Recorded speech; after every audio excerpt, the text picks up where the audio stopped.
हुए स्टार्ट करते हैं।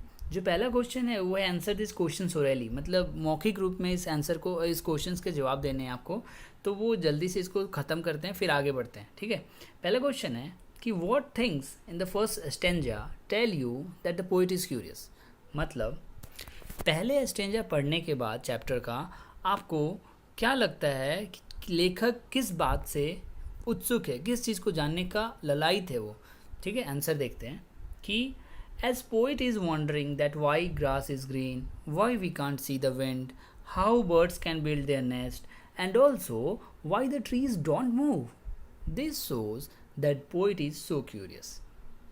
जैसा कि पहले स्टेंजा में हमने देखा था कि लेखक जो है इस बात को जानने के लिए वंडर कर रहा है, वंडर यानी कि सोच रहा है, इसके बारे में आश्चर्यचकित है इन सब बातों को लेकर कि आखिर घास इतना हरा क्यों होता है, आखिर जो हवा होती है वो क्यों दिखाई नहीं देती है हमें।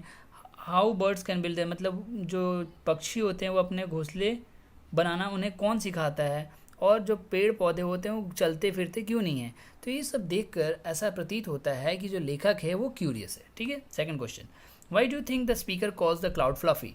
फ्लफी का मतलब होता है मुलायम और मतलब नरम होना चाहिए, नरम होना। तो लेखक मतलब जो कविता है इसमें जो लेखक है वो क्लाउड को फ्लफ़ी क्यों बोलता है ना, क्यों उसको मुलायम लगता है। तो आंसर ऐसा हो सकता है कि as cloud seems to be like lump of cottons. Cotton का लंप मतलब रुई का गुच्छा होता है ना, उसको लंप ऑफ कॉटन बोलते हैं।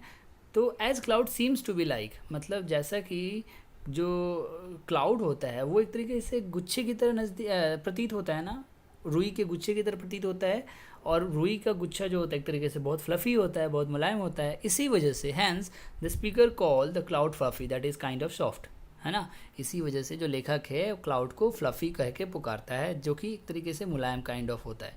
चलिए तीसरा, what does the wind have any colour. क्या हवा की कोई कलर होते हैं? बिल्कुल नहीं, no wind don't have any colour. आगे पढ़ते हैं, do you often ask your father about the things that you wonder at. पहला क्वेश्चन है कि क्या आप अक्सर अपने पिता से ऐसी बातों के लिए आश्चर्यचकित होने पे उनसे पूछते हैं कि आखिर ये कैसे हो रहा है, जैसे लेखक पूछ रहा है। तो आंसर होगा, पहले क्वेश्चन का बस आंसर बता रहा हूँ अभी।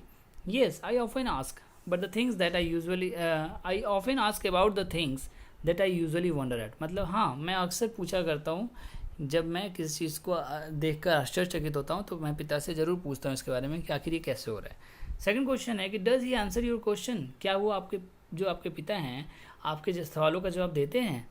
तो आंसर होगा yes he answer most of my question, मतलब वो मेरे अधिकतर क्वेश्चन के जवाब देते हैं। तीसरा क्वेश्चन इसी में है, इफ़ ही डजंट, अगर वो आंसर नहीं देते हैं तो what do you do to satisfy your curiosity.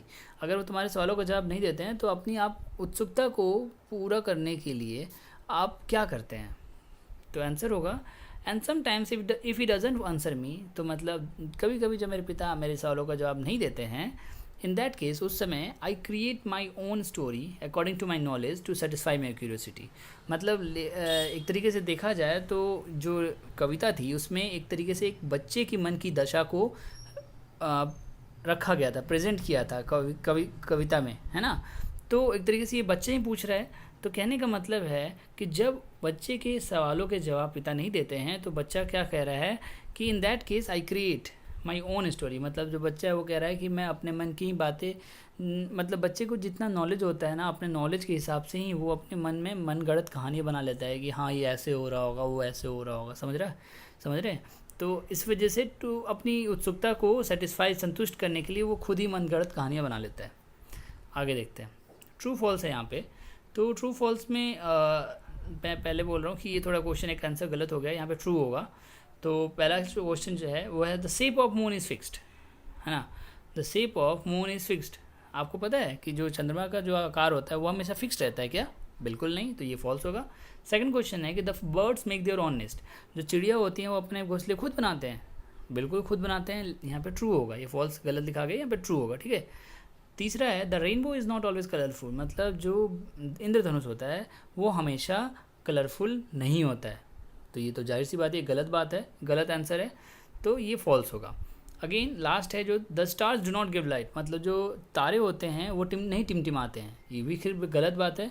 तो ये फॉल्स होगा। तो मैंने सारे गलत होंगे, फॉल्स होंगे, लेकिन सिवाय बी के, बी यहाँ पे ट्रू होना चाहिए। ठीक है, चलिए अगला देखते हैं।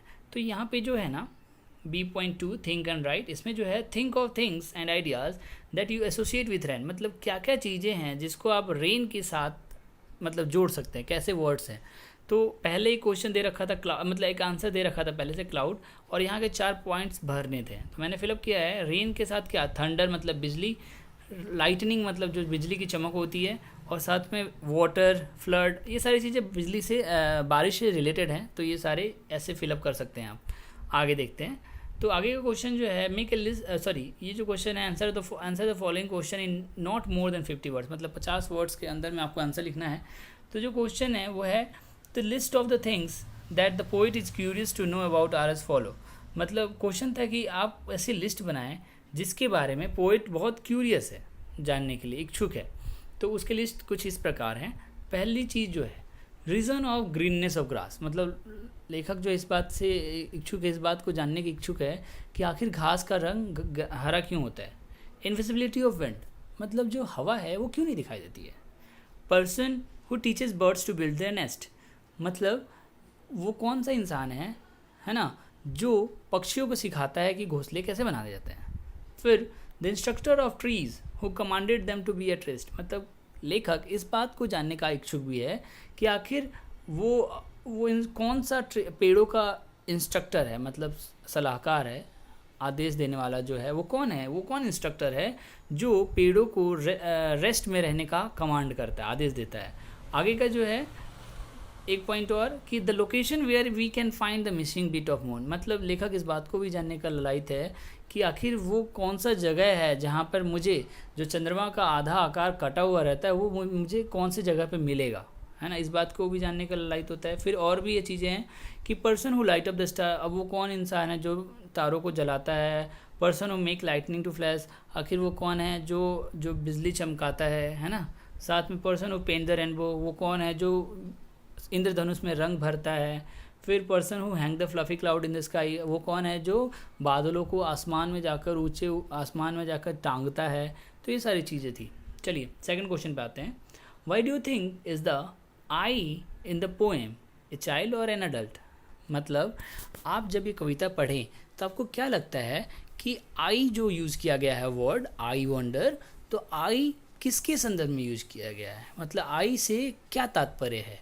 क्या वो एक बच्चा है, क्या वो एक चाइल्ड है, या फिर कोई एक वयस्क है, मतलब आई की जगह किसके लिए बोला गया है, आई किसके लिए बोला गया है। और अगर आपको पता चल जाता है कि चाइल्ड है या एडल्ट है तो उसके लिए आपको रीज़न भी देना है, उसका give you reason for your answer, उसका कारण भी दिया कि आखिर बच्चा है तो क्यों है, वयस्क है तो क्यों है। चलिए आंसर देखते हैं। According to me it's a child, जो आई वर्ड यूज़ हुआ है वो एक बच्चे के लिए यूज़ हुआ है मेरे अनुसार।